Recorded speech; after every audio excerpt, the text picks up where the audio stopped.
Well, hello there, and welcome back to another episode of The Evidence.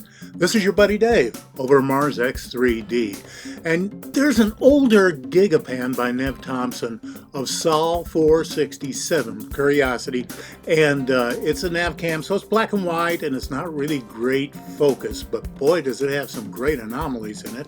And this one is something I stumbled on years ago when those little black rectangles off in the distance caught my eye. Now you can see them inside the target area. This is a long ways off, maybe as much as half a mile. Distances are deceiving in the clear desert air of Mars, so let's go take a look. Let your eyes relax into this view. I don't know about you, but I see buildings. That big white one with the porticos, white columns, more buildings off to the left and below, and of course what looks like a long staircase descending to the lower shelf of the cliff.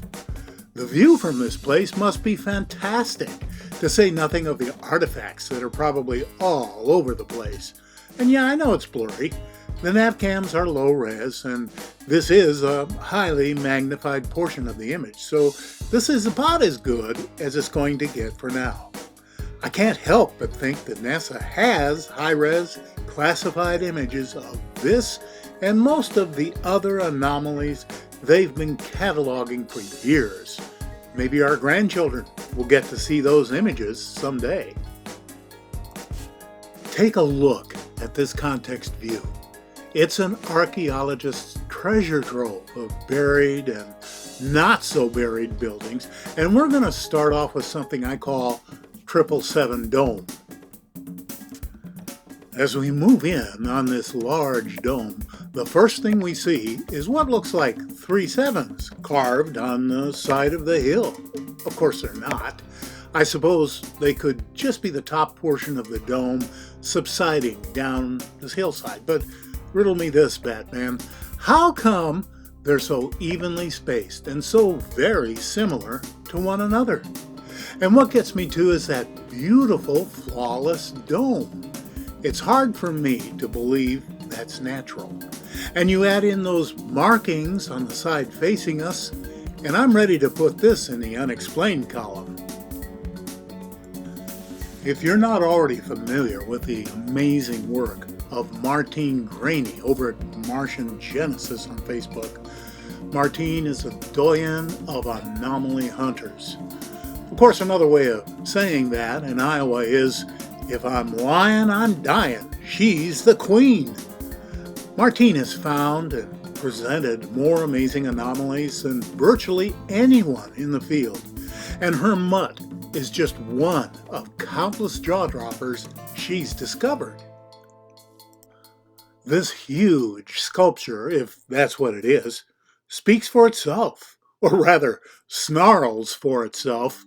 With teeth bared and flaring nostrils, it challenges anyone foolish enough to enter this area. How does anyone with a rational mind attribute this to natural causes?